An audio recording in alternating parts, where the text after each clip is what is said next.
Welcome back to Mettle Labs. I got two great guests with me today.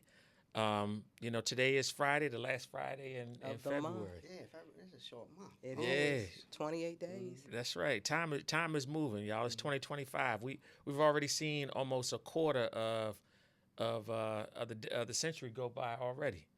But I'd like to welcome Mustafa, my man, and my sister Amani in for Glad to a be good here. It's a conversation. pleasure. It's a pleasure, Clay. Glad to be All right, here. Glad to be here. Yeah, and so I mean, as you guys know, first and foremost, I want you all to just give a little bit of background about, how you got here. We all local, so Yes, you know, yes, let's, yes, yes, yes. tell me some of the things you've been doing. Mustafa Tariq, native Washingtonian. I run the DC Decades platform, and I hired myself actually to be a historian. I felt like our culture needed to be preserved, and I saw others doing it, and I felt like I could add to that, and I could bring something to the table that wasn't being done, very unique, and I wanted it to be well-rounded, of course. So I dug in a few years back when COVID hit. Actually, I had some downtime because a guy had reached out to me that runs a New York platform around the same time, right before COVID, and he was saying, I know you could do something like this for DC, and I didn't even know how to use IG, so I was like, I couldn't see myself doing it. I like the idea, but I just didn't have the time. I didn't make the time to do it, and then when COVID hit. Of course, we all had some downtime. So let me figure this thing out. And have figured it out, have you? And I just went from there. And it's funny because sometimes, you see people who kind of come up on the scene and they're not really, they really don't, they learn the history third party. My man Mo is really one of the ones that was out there, that was in the mix of all of the stuff that he's repping. So, Right. As we say, he wasn't on the porch. Exactly. he was off of the outside. porch. We were Yeah, we was outside. outside. For real. That's right. Monitoring them street lights. Yes, Yeah, yes. yeah. At times we shouldn't have been, but we were out there. Yeah, Ms. Amani. Well, I'm Amani Maisha, and I'm a lifestylist. As I say, I'm lifestylist Amani Maisha.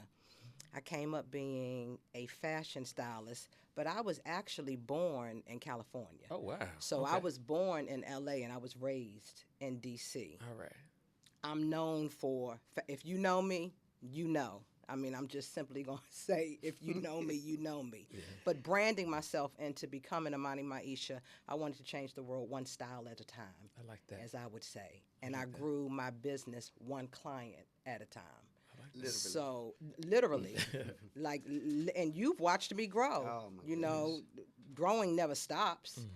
As long as you live, you'll continue to grow. So that's pretty much me in a gist, being a creative and jumping on to multiple projects. I'm always relentless. I'm fearless. I tell myself all the time, you reinvent yourself after 7 years. Because your focus changes, life changes, what you know changes. You're more knowledgeable. Hopefully, if you're living life and you're living life right, you'll learn more as you go. That's right. So I like just to wake up and breathe life every day, and I'm thankful for it. I love that. And it's, first and foremost, the fact that, we've all kind of achieved reaching a certain age and status in our life is really kind of a testimony to that resilient spirit that is kind of born and bred in this DC area. Yes, it is. It for all of us, it was not easy coming through the times in which we came through. Man. And one of the things that we talk about a lot here is like the spirit of resiliency. And so, I want to, I want to bend the conversation towards that direction. So, do you guys care to share something that you've overcome in the last 20 years that has, that shows a sense of like the spirit of resiliency in your life? Well, it even goes back. I can't even sum it up in 20 years. It goes back 30-something years. Okay. Especially Clay, and what happened in my past. And all of us, our generation, we had to overcome the crack epidemic. That's right. I mean, let's be real here. It was horrible. I mean, we still maintained and still had good fun times during our teens. Yeah. But it was a war going on at the same time, and we had to deal with it as best we could. You know, and hold each other accountable. That's right. And try to stay out the way. For, you know, that's what they say now, right?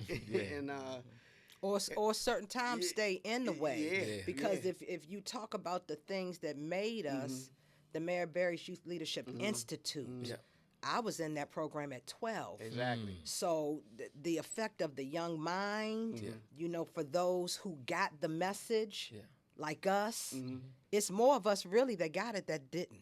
And speaking on that, I mean, those are the things that kept a lot of us busy. Yeah. You know, having those summer youth jobs. You know, at 14 years old, and we still found a way to get in trouble. That's right. Yeah. Of course. Yeah. Because it was just so much pressure, and it was too close to it was easy access to so much money at the time. That's right. How would you expect? If you look at being grown adults now, and we have kids, and we look at them at 14, 15, and 16, and you look at, that's why I always tell people you can't, if you look at something in hindsight, you can't judge a child, because what would you expect your 14 and 15-year-old child to do if they had access to $10,000, $20,000 at any given time? That's right. What are they going to go do with it? They're not going to buy up the block or make investments on that money. They're gonna go spend it on what a teenager. Unless you've been taught that, and how many of us were taught that? Exactly. Right. You know what I mean? We didn't have those mentors that were made us financially savvy. You know what I mean? So it was difficult. We were in bliss at the time until a lot of the downfall, where a lot of the violence. In the community, and we had a lot of loss. We deal with a lot of PTSD now. Exactly. That we don't really confront as much as I would like to, amongst our people in our community, and talk about it, because that PTSD is passed down. And we don't even realize how much until it's too late sometimes. It's interesting you bring that up, because and especially you talk about those late 80s and early 90s. Because when I think of it now as a 52-year-old, my understanding of the principles of economics, it started at that age. Because I remember, Kat saying, I'm gonna hustle hard through the summer, so I don't have to stand out on the block in the winter. That's real, Clay. And I want to stash up in my have my stash in my shoebox. You know what I'm saying, so I can last through that time. And those who didn't stash up, they were standing out there in the freezing cold with Eddie Bowers on the super Tim, freezing though. Yes. Yeah. And the other guys, we was riding in a bucket somewhere, laughing at them. Absolutely. And if you relate that to today, it's like the people that work for 6 and 8 months, and then they vacation for 4. That's right. Those that work for 6 and they vacation for 6. That's now, right. if we would have put the 2 and 2 together and realized certain things that we know now, like buy up the block. Yeah. Remember when Man Barry sold the houses for $1? Don't leave, Man Barry. For $1. Yeah. These $1 million homes now. Yeah. That's that's a really good point. The process of gentrification, right? Because we remember the old city where, downtown and Shaw and those areas, those houses were boarded up. Yes. And at nighttime, people would, unless you lived there, it was a ghost town. It was a ghost town. And now those houses are millions of dollars. And there are a lot of people in our community who there's this sense of regret. I should have kept grandma's house. I shouldn't have cashed out and got that $250. But one, I mean, you can't redo the past. And then when you think of DC now, what's it lost? Culture. It especially a certain culture. The village concept. Yeah. Gone. Yeah. Completely. You know what I mean? and we this one of my goals to try to Bring that rebuild back. it. You know, one step at a time. You know, I don't want to be unrealistic. Right. And it's going to always be casualties in any kind of war. And you know, we're still at war. There's always something coming down the pipe, like this new administration. We don't know exactly what they have in store for us. We're already seeing some of it. But we know it's not about America. Let me tell you what we do know. It's, they've identified a lot in the first 2 weeks. He's told us. He told us running. What it was going to be. He told us. Now, were we listening? Did you open your eyes and actually listen and look at what you had standing before you as opposed to what was getting ready to come? You know, I think a woman was a bit much for some people, where I'm a woman. So know that I believe we run the world. Of course. You know what I mean? And we back our men and support them with whatever the need is. So I think these two, the male and female, do amazing things together. You know, not to jump off the subject, but to go back, because you made me think about, you know, what's getting ready to come down the pipeline in 3 years if we've just gone through this in 2 weeks. And speaking on that, like you said, Clay, like you asked, where have we lost that togetherness? Yes. You know, and I blame so many things, you know, on that, you know, social media sometimes, and even the music. Yeah. The music we grew up on promoted love between us, between black men, black women. Yes. And now it's about, you know, who you cheating with, what you doing, you know, and how you doing it, and where you know doing what I mean. It's and now I always remind people how powerful music is. You ever think about, you can't even remember a phone number. Somebody give you a phone number, you forgot it the next day. Yeah. Those lines in the music. Right. Oh, you never forget those. People don't. I can recite, I even know the arrangement. So if this is how powerful music is. A song comes on from 1981. You know the arrangement, how the music starts. You can follow it just like, you know what I mean? And then the words come on. You know exactly what the words, the tones, how it sounds. You can sing that whole song verbatim. That's right. So that's how powerful it is. Yes. Yeah. Whatever part of that brain. Yes. Whatever if part it's of the the left brain or right, whatever one music, it stores. I mean, it's amazing. I've always been fascinated by that. It's interesting in hearing you talk about, you know, the things that are lost in our day in society now. You know, we see a lot of things that would pull down people's hopefulness. I mean, like you mentioned before, like the administration has come in. You know, the fact of all of the displacement of our people, where, you know, at one point DC was considered the chocolate city. You know, not so much anymore. It's vanilla. It's mocha or something different. And so there's a lot of emotional and psychological darkness that's out there in the community. But with both of you guys, you all have kind of created kind of a beacon of light, a lighthouse. You know, where you know, through the gifts that God has given you guys, you all have been able to bring joy to people and remind them of good times and inspire them about what the future can be. You know, it is the platform that you guys have individually. Is it you know, what's next? You know, the evolution. A guy asked me the other day, you know, the same question pretty much. What do you plan to do with DC Decades platform? And I wanted to kind of be a shared thing. I want people to start doing their own research of our history and share it with people. You know what I mean? And if it's online, however you do it, create a classroom or something. I just want everybody to get involved, like a library.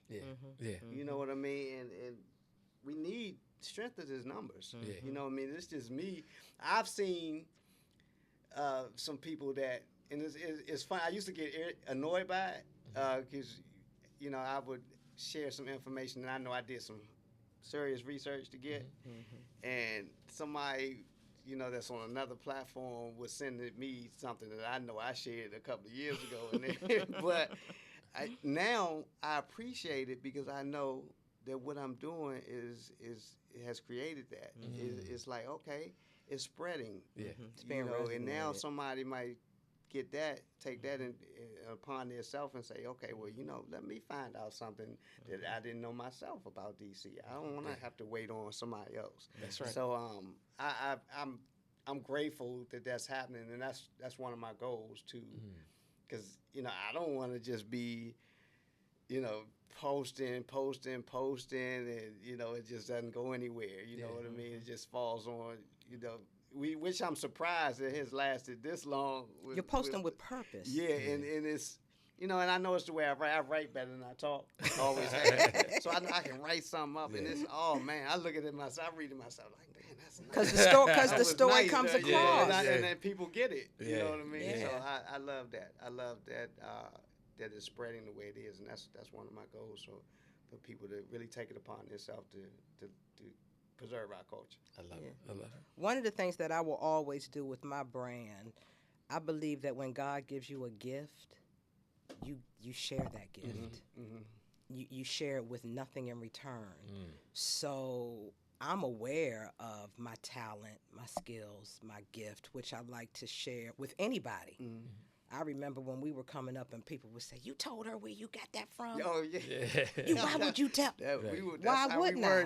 Because the way that I'm going to wear it and the way that she or he may wear it is totally different. So it's not intimidating to me to tell you that it wasn't custom. That's right. Oh, but when it was custom, I was going to let you know at the end of the day. So one of the things I'm proud about my brand and touching younger people who want to do what I do, they ask me sometimes, well, what is a lifestylist? I know you used to be, into fashion. I said, and then I got thrown into many areas in life. I became and have always been a vessel to know somebody, to introduce you to somebody, or tell you about this subject or this matter, or where to go to find that. So as my career grew, I titled myself into becoming a lifestylist because I did so much more than just fashion. Yeah.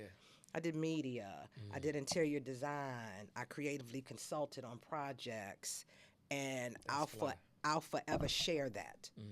I'll forever share what I learned, and I don't know everything yet. I'm eager to wake up every day and learn something new. That's right. I feel like if you don't do that, you're not growing. That's right. If you're gonna stay still, then sit down.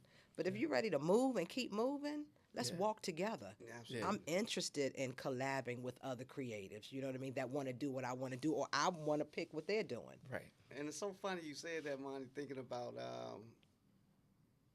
when you mentioned about how you're going to put something on.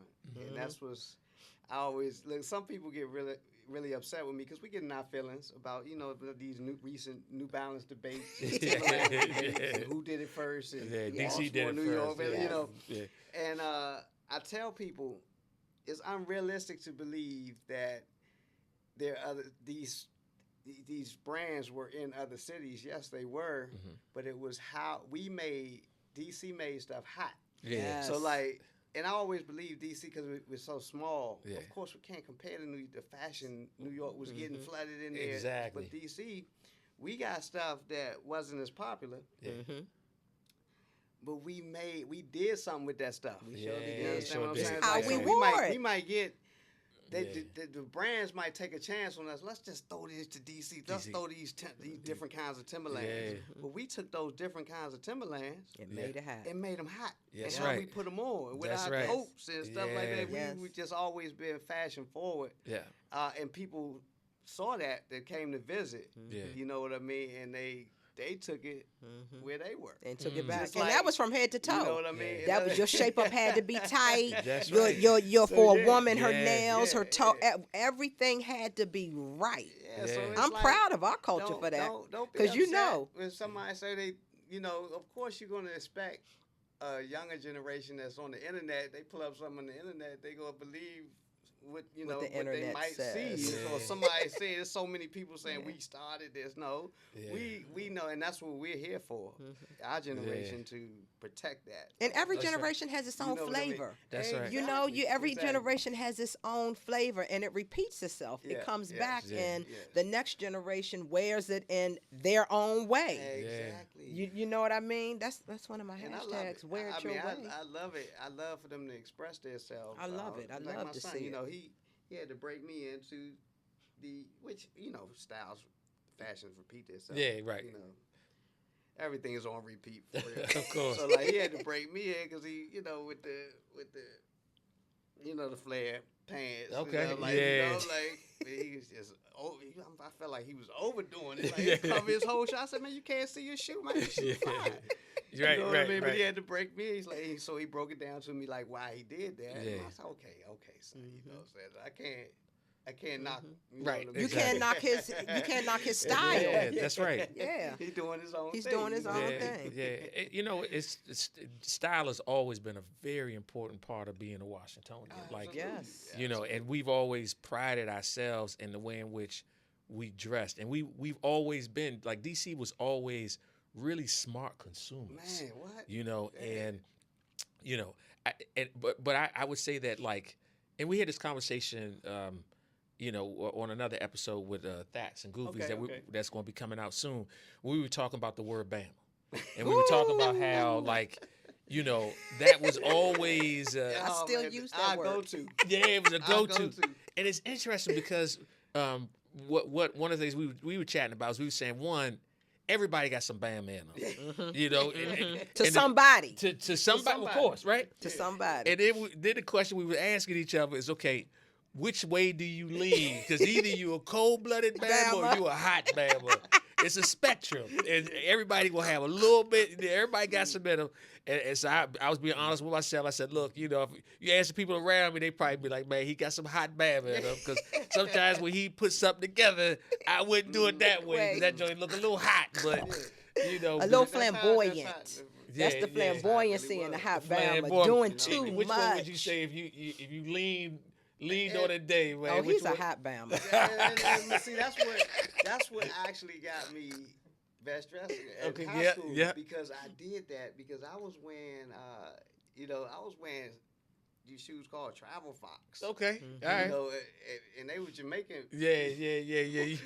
You was willing to step outside of the norm and the comfort zone. Jamaican fashion. Yeah, okay. And I got joned on. Yeah, you know what I mean? Hard. But then when they started to look back, Yeah. like, man, you was wearing some different stuff. Your body of work. You know Your body of work carried you because through. I could come with the regular stuff. Yeah. Hugo Balls, Yeah. Polo, whatever Yes. else too. Yeah. You know what I'm saying? Yeah. But sometimes I would wear my trench coat, Yeah. my wool trench coat with my Travel Fox. Yeah. That was your unique style. That was your There you unique go. style. That was your unique style. Miss Amani, if you would be an artist, you know what I mean? Miss Amani, if you would be an artist, which one would you think you would I was fly. Okay, all right. I was fly different though because I didn't do what everybody else Right, did. right. Yeah. The Gucci from head to toe. Yeah. No, I would mess it up. Excuse my friend. I would mess it up and put on a pair of Adidas that I liked, or I like a boot, it. Yeah. or my mother's shoulder pad jacket. Yeah, You know what I mean? them From joints back in the day. 7, I remember playing in my mom's closet. Yeah. And anybody else's house I went over, I would creep in people's closets, y'all, and see what they have and look in the mirror and put it on. Because I just had a different style. Remember I told you I was born in LA, raised in DC. So put the two together. Yeah. You have that East Coast flair with that East Coast DC style. Yeah. And I just became known for being stylish. I love it. Yeah, it's a interesting. Well, let me say this: have you guys come across and met people that, because of the fear of being perceived as a Bama, Oh, absolutely. they never really expressed themselves? They, Let it out. everything had to be all black. Yep. Everything had to be absolutely. all New Balance, all the same way, all the way across. And guess what? That's a Bama to me sometimes. Mm, As you, it is because you don't have to matchy. yeah. Now you've been a Bama, That's cold-blooded. a cold-blooded. It was rough. It was rough if you didn't have if you know your personality if you had thin skin back then because in junior high school, they would Joan you All out. we did was Joan. Oh, man, you coming home, it's 7-something in the morning. You coming in the homeroom, you gonna get slaughtered. Yeah. Like, you know what I mean? You could be fresh from top to bottom. Somebody gonna find something. You too perfect. Yeah. You Yeah, work. you too. Oh, he got up in the middle of the night. You trying to be perfect. So you know what I mean? It's and if you couldn't take that, then you were gonna conform. Yeah, that's you right. know what I mean? And you couldn't do that because that if you conform, then you might lose that. What you that thing you had, you know what I mean, to make you stand out. You know, you didn't have to look like everybody else. I used to wear my shirt out, you know, instead of having my shirt tucked in, you know, a button down shirt. I used to wear it out. Just that was one of our styles. You know, me and a couple of dudes used to do that. And just have our shirt out, you know, with our Timberlands on, and that was our style, you know, instead of tucking it in, you know what I mean? So it was like different things that we did that were bold, with bold statements, you know, and even sometimes the teachers would say something, can you tuck your shirt in? Yeah. Oh, that's my style. because that was You know what I mean? respectful then. A man should not walk around with his shirt outside of his pants, That's too. right. Remember, so you're looking at it at a teacher's, from a teacher's Yeah, perspective. exactly. They're another generation where Yeah. you thinking about, I'm being stylish. So we doing the same thing. We doing the same thing to some of the younger generation Now. Like, you know what I mean? Yeah. It's like Pull it's your something pants like, up. oh, that's the whole thing. Now you know some things just we can't let go. It's Yeah. not We gotta stylish. keep bothering them about it. We Yeah. don't want to see your underwear. You know. Yeah, exactly. We just don't want to see it. Yeah. You know, but it's a battle. You know, it's a battle. Yeah. And it's another thing that DC has always represented is a spirit of rebellion. You know, and I think there's some history in DC that talks about how during the Red Summer, you know, so right after they came out with that movie, The Birth of a Nation. Oh man. Yeah, you know, the history says that you know, there was a movie that basically showed black men as predators against white women. It came out like in the teens sometime, like maybe 1916. And, you know, white families would go watch this movie, and it was a horror movie, basically, because it was showing, you know, black men as basically almost like ape-like, who were attacking white women as monsters. And that created like a tremendous you know, it created these Discrimination between and not just that, they would go out and create lynch mobs. And they were going in and they were just, you know, like the you think of Tulsa, you think of Rosewood, you know, all of those incidents happened right there during those years while this was simmering. It actually happened in DC as well, where there was, you know, a white man who I think he either somewhere near a bus stop or something shot and killed a black man, and they were mobbing up to take. Yeah, this was happening in those areas, Foggy Bottom, in some of those incidents. Yeah. He had something called Murder Bay. And it was parts of DC, Southwest, and stuff. Yeah, I remember when that stuff. What was interesting about the DC one is, you know, there wasn't a mass slaughtering of our people because we came together, and you know, we tooled up and said, no, you know, y'all ain't gonna do that to us. So that spirit of resilience and rebellion, I mean, it's always been with us. Like I always kind of felt like a pride of being from DC. I felt like we just had a different level of confidence. Yes. Even dealing with other cultures and so on and so forth, we were not afraid. That's why we can go anywhere. Because we are the celebrities. We can go anywhere and do anything. And do anything. You know what I we can mean? accomplish anything. I was a filmmaker.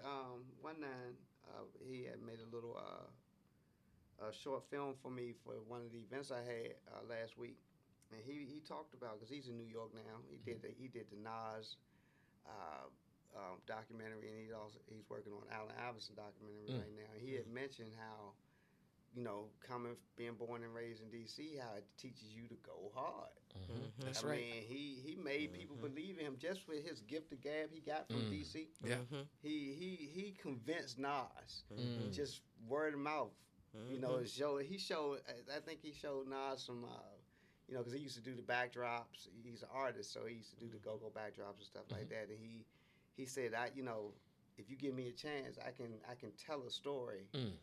You know, if by the way I do it, my art, I can tell the story the same way. And he convinced Nas to let him do his Illmatic documentary That's by what's doing up. that. He Yeah. just, of course, it was more involved, but Relentless by nature. Yeah. We're relentless by nature. Yeah. And we're not fearful of anything. Let me speak for myself. I'm not fearful of failing. That's right. Yeah. You're going to tell me, Absolutely. no, you can't go left, Amani. Then Amani's going to go right. Yeah. Then somebody's going to meet me at the right door, and I'm going to go, well, I can go upstairs. So once I climb up the stairs, it's still something, well, I can go down the bottom. Well, I can cat a cord. I'm never going to give up. Yeah. If I feel it's right for me or if it's something that I believe in doing, and I think we all have that spirit and that nature, we're going to keep going. Yeah. No question. It's nothing that intimidates us. Yeah. It's like, when we go places, we like, I'm from D.C. Like, There you go. I mean, that's us. Yeah. That's us, man. That's our city, and that's why we Love can't it. lose that. And That's right. we have to be able to pass that down. Yeah. We have to be able to yes. somehow collectively Yes. be able to pass that down to the younger generation. That's right. And the fact that DC is landlocked, like you can't expand and make DC the city bigger. No. If that would have been the case, like if it was all one state, Oh, then all of the heights, Capitol Heights, District get me Heights, that'd started. all be extended into DC. But That's why it's so it's unique. not. Yeah. And to that point, like the fact that everyone is kind of dispersing out and moving to different areas, keeping that DC culture and that spirit alive is very important. Yes. And truth be told, this platform, this discussion that we're having, hopefully will be a catalyst for us to continue to work together and Yes. turn this into a series and a movement. Yes. Yeah, absolutely. Yes. So important. Yeah. We need to have many more of these. Yeah. You know, when things become a movement, they move. There you go. It's time for us to move. Yeah. If now more than any other, it's time for us to move. Yeah. I like that. And so, for this episode, Mustafa, I give you the last word, man. So. Oh, he took the first and the last. So go ahead. Okay. Oh, we bring it back to you, sis. Nope, he can go. He can go. Yeah. That's the problem. That's how this. We do this every day. All But day. I love you, brother. I just love you too, man. Yeah. But again, I repeat, this is more than ever in my lifetime. In my lifetime, even gone through what we've been through growing up in this city, I believe that the unity is it's mandatory. It's mandatory right now. And I always look at the positive things from a situation, which might be a bad situation. I believe this might have been this new administration coming in. It might have been what we needed to actually put something into action together. Fire under our feet. That's right. I will definitely say, stay relentless, stay focused, stay patient, continue to learn and educate yourself, and keep going. Stay fearless. We can never give up. Yeah. That's not even an option. No question. It's how are we going to succeed and how are we going to collab together to get to the next level. I love it. So keep going. I say that all the time. Keep going. Yeah. And Clay, I want to personally thank you, brother. Yes, I thank you for appreciate it. having us. being This was able awesome. To, pull things together like this. I mean, Yeah. we need that. And congrats on And, what you're doing. Thank you, absolutely. thank you, I thank mean, you. I'm just Yes. I'm sitting here like a proud father. Man. I appreciate for that. real, man. I don't want to be too emotional on here, but But you I need love to see be. it. That's I part love of the to see it. problem. Definitely. Get That's true. emotional. Yeah. That's That's true. part of the Well, get I mean, emotional. actual tears. Yeah. You know what I'm saying, Yeah. though. Yeah. bro. Let it flow. And, Feel it. Yeah, glory to God. Yeah. Well, we're gonna continue to figure out ways to make 1 + 1 + 1 = 5. Absolutely. Yeah. Huh? Oh yeah. Yeah. I'm DC Decades on Instagram, Facebook. I need to get on something else too, right? Yeah. Fan base. Fan base. Yeah. You So know, he will be that I will probably be on there fan base as well. soon. I'm But not even yes, familiar with definitely. fan base. Okay. You see? You teaching me something. It's Okay. Isaac Hayes' son's app. Oh wow. Black founded. Okay. I need you to check it out See? All right. because People we need to know own that. our content. We get paid for our content. All right. If we're on Facebook and Instagram and Twitter and all the rest, Twitch and I don't Yeah. know the new Threads. ones, Threads, you definitely have to entertain this platform. Okay. You know, they're not too many where you own your content and That's get right. paid for it as well. All right. And it's time for us Yeah, to 'cause start. they can turn the lights out On I these other always ones. think In a about moment. that. Yeah. Anytime. I know some people that's happened where they shut down their pages. Yes, and for some people You that's gotta start life. over. Yeah. You have to start I over. can't So imagine. Yeah. stay connected as you No, can to the culture on these different platforms. You That's can right. follow me. I'm Amani Maisha on all of my platforms. I'm also at The Lifestyle Lounge and at Mumu's Closet. And Simani is so humble, and she doesn't. You see my bed, right? You know, in case you like it.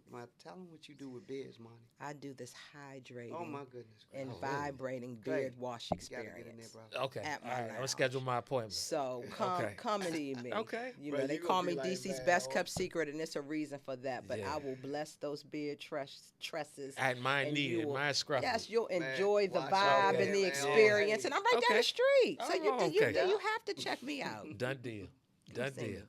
All right. Thank you, Mustafa. All right. You're so sweet. All right, y'all take care. Peace.